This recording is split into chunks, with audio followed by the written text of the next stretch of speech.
It is currently Wednesday, January 21st at 11:59. I had to make sure I did it before 12 o'clock. So I'm kind of reading a little bit late, but still wanted to go ahead and get this in for you guys. So as many of you guys don't know, we are currently reading The Magic of Thinking Big by David J. Schwartz. We're currently in chapter 2. I'm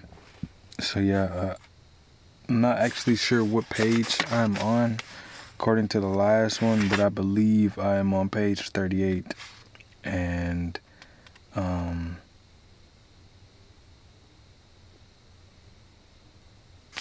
believe I'm right here. So as y'all know, we're gonna put the 15-minute timer on so y'all can see. So let's go ahead and lock in. 3 ways to cure intelligence excusitis. 3 easily ways to cure. No, actually, I think I'm at the top. So I think I'm up here. It says, how much is a perfect man worth? Or no, how much is a fact man worth? I spent a very interesting evening recently with a friend who is the president of a young but rapidly growing manufacturing concern. The TV set happened to be turned to one of the most popular quiz programs. The fellow being quizzed had been on the show for several weeks. He could answer questions of all sorts of subjects, many of which seemed non-sensual. After the fellow answered a particular odd question, something about a mountain in Argentina, my host looked at me and said, "How much do you think I pay that guy to work for me?" "How much?" I asked. "Not a cent over $300, not per week, not per month, but for life." I've sized him up. That expert can't think. He can only memorize. He's just a human encyclopedia. And I figured for $300, I can buy a pretty good set of encyclopedias. In fact, maybe that's too much. 90% of that guy knows I can find in a $2 almanac. What I want around me, he continued, are people who can solve problems, who can think ideas, people who can dream and develop the dream into a particular application. As a man can make money with me, a fact man can't. 3 ways to cure intelligent excusitis. 3 easy ways to cure intelligent excusitis are: Number one, never underestimate your own intelligence, and never overestimate the intelligence of others. Don't sell yourself short. Concentrate on your assets. Discover your superior talents. And also remember, it's not how many brains you've got that matters. Rather, it's how you use your brain that counts. Manage your brains instead of worrying about how much IQ you've got. Number 2, remind yourself several times daily, my attitudes are more... My bad, y'all. Number 2, remind yourself several times daily, my attitudes are more important than my intelligence. At work, in my home, practice positive attitudes. See the reasons why you can't do it, not the reasons why you can't. Develop an I'm winning attitude. Put your intelligence to creative positive use. Use it to find ways to win, not to prove you will lose. And number 3, remember that the ability to think of much greater value than the ability to memorize facts. Use your mind to create and develop ideas, to find the better ways to do things, and ask yourself, am I using my mental ability to make history, or am I using it merely to record history made by others? And number 3, it's not use, it's too old or it's too young. Aged excusitis, the failure, the disease of never being the right age, comes into easily identifiable forms: the I'm too old variety and the I'm too young brand. You've heard hundreds of people of all these ages explain their mediocre performance in life.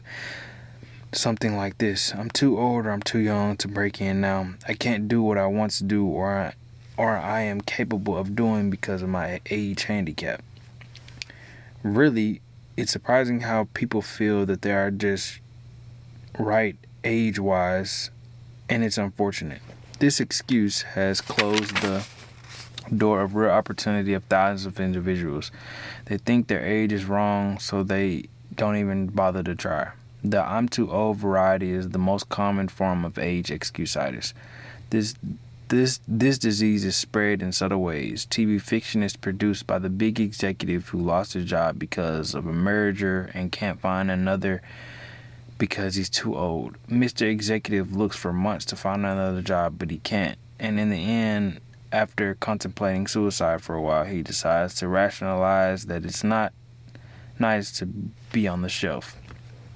Plays and magazines articles on the topic, why are you washed up at 40, are popular because they represent true facts. Not because they represent true facts, but because they appeal to worried minds looking for an excuse.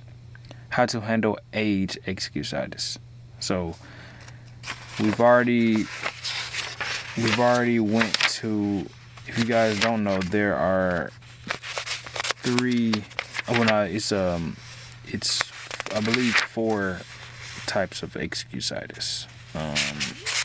If you don't know, it is on this page. So you have health excusitis, you have intelligence excusitis. I'm tripping.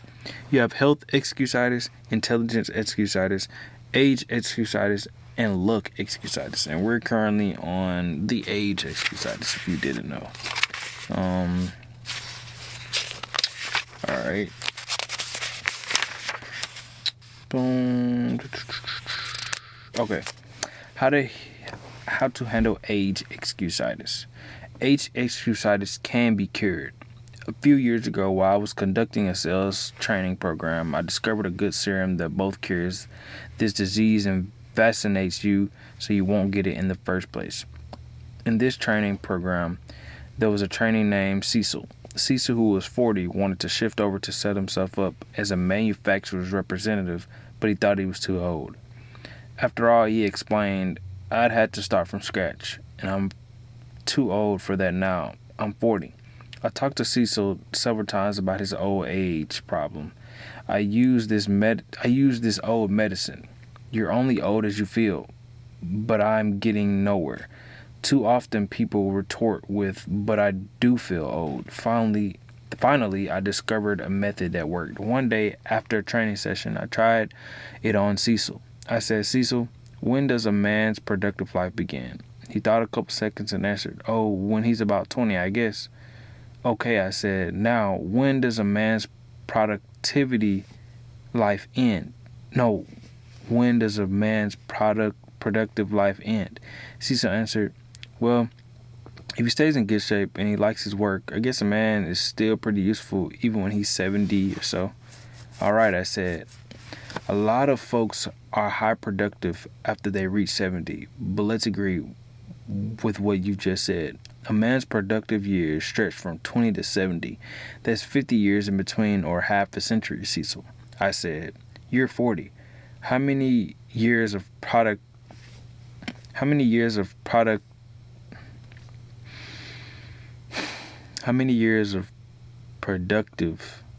I think it's like when I think of productivity and then productive, I think it's just like my brain wants to say productivity instead of productive.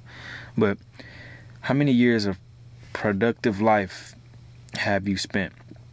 20, he answered. And how many you have left? 30, he replied. In other words, Cecil, you haven't reached the halfway point. You've only used up 40% of your productive years. I looked at Cecil and realized he'd gotten the point. He was cured of age excusitis. Cecil saw that he still had opportunity-filled years left. He switched from thinking I'm already old to I'm still too young. Cecil now realized how old we are, and it's not important. It's one attitude towards age that makes it a blessing or a barricade. Curing yourself of age excusitis opened doors to opportunities that you've thought were locked tight. A relative of mine spent years doing different things, selling, operating his own business, working in a bank, but he never quite found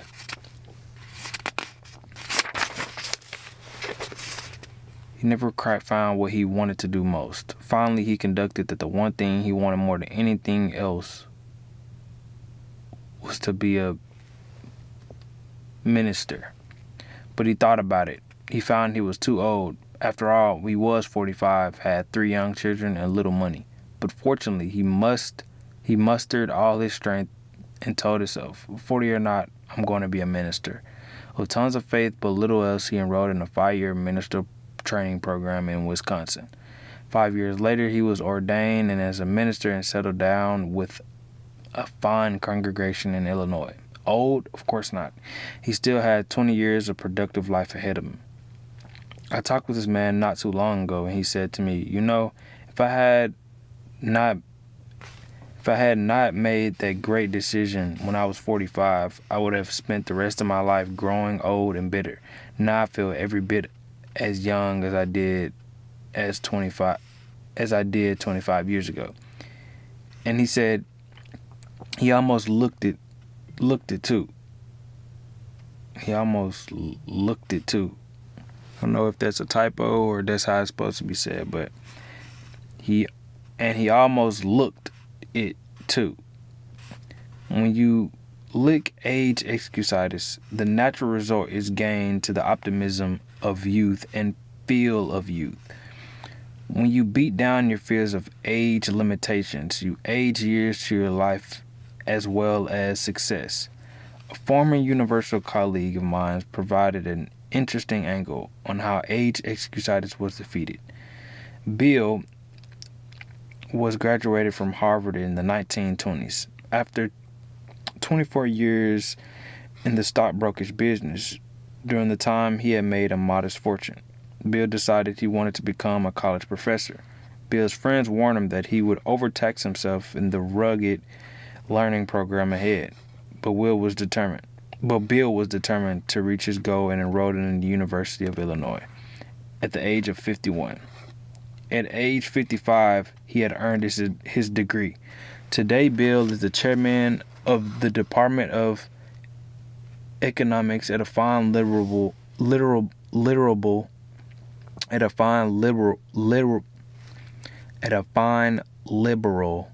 don't know why that was so hard for me to say. At a fine liberal arts college. He's too happy too. He smiles when he sees, I've gotten almost a third of my good years left. Old age is a failure disease, defeated by refusing to let it hold you back. Facts. I feel like a lot of people let their age, say oh, I don't want to do this because of how old I am, or am I too old? Am I too young? It's like, bro, it's never not a perfect time to start. Like, the perfect time to start that you think is not a perfect time is the time that you're talking about right there. Right when you say it's not a perfect time to start, it's literally the perfect time to start. Like, literally. When a person is too young, the I'm too young variety of age excusitis does much damage too. About a year ago, a 20-year-old fellow named Jerry came up to me with the problem. Jerry was a fine young man. He had a paratrooper he had been a paratrooper in the service and had gone to college. While going into college, Jerry supported his wife and son by selling a large transfer and storage company. He had done a terrific job, both in college and in his company. But today, Jerry was worried, Dr. Schwartz. He said, I've got a problem. My company has offered me a job as sales manager. This will make me a supervisor of 8 salesmen. Congratulations, that's wonderful news, I said, but you seem worried. Well, he continued, all 8 men I'm to supervise are 70 to 21 years older than I am. What do you think I should do? Can I handle it? Jerry, I said, the general manager of your company obviously thinks the general manager of your company obviously thinks you're old enough, or he wouldn't have offered you this job. Just remember these 3 points and everything will work out just fine. First, don't be age conscious. Back on the farm on the farm, a boy became a man when he provided he could do the work of a man. His number of birthdays had nothing to do with it. And this applies to you. When you prove you are able to handle the job of a sales manager, you're ultimately old enough. Second, don't take advantage of your new gold bars. Show respect for the salesman. Ask them for their suggestions. Make them feel like you're working a team. Captain, not a dictator. Do this and men will work for you, not against you. And third, get used to having old persons working for you.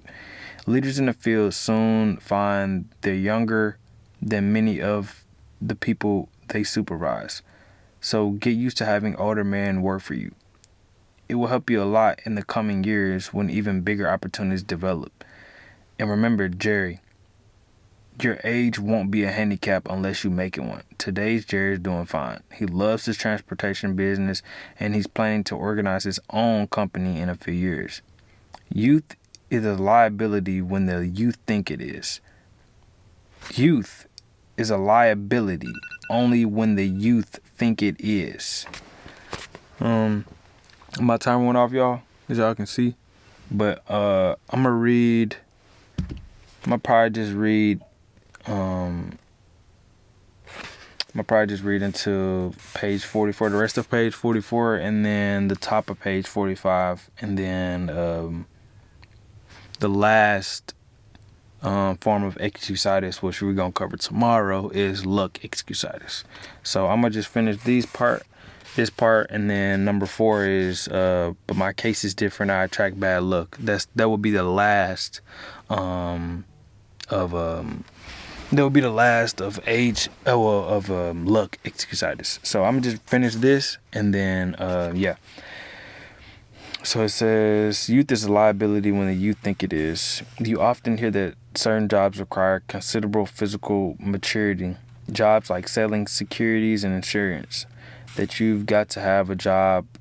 You've got to have either gray hair or no hair at all in order to gain an investor's confidence is plain nonsense. What really matters is how well you know your job. If you know your job and understand people, you're sufficiently mature to handle it. Age has no real relation to ability, unless you convince yourself that years alone you will give the stuff you need to make your mark. Many young people feel that they are behind because of their youth. Now it is true that another person in an organization who is insecure and job scared may not try to block your way forward using age or some other reasons. But the other people who really count in the company will not. They will give you as much responsibility as they feel you can handle well. Demonstrate that you have an ability and positive attitude, and your youthfulness will be considered an advantage.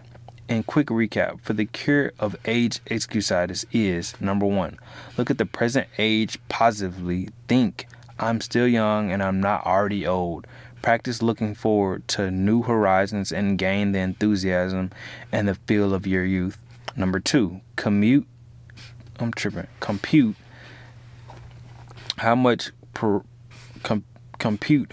productive time you have left. Remember, a person aged 30 still has 80% of his productive life ahead of him, and the 50-year-old still has a big 40% of the best 40% of his opportunity years left. Life is actually longer than most people think. 3, invest future time in doing what you really want to do. It's too late only when you let your mind go negative and think it's too late. Like I just said, like people literally think it's the worst time, but the worst time, there's no such thing as a worst time to do anything. The time that you say, hey, I'm too old or I'm too young to do it, should be the exact time that you do it, literally. So invest future time in doing what you really want to do. It's too late when you let your mind go negative and think it's too late. Stop thinking I should have started that years ago. That's failure thinking. Instead, think I'm going to start now and my best years are ahead of me.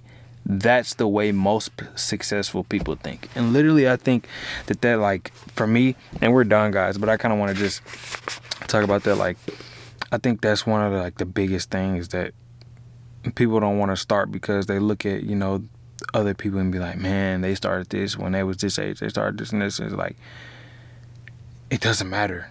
Everybody has their own journey. Everybody has their own, breakthrough, and when it's going to happen. It doesn't matter if it was years ago or now, And the thing is, we will never know what will happen years ago because we didn't do it. But if we can start now, we can see the progression of now until then. So, yeah. But tomorrow we're gonna cover the look excusitis, y'all. So y'all stay blessed.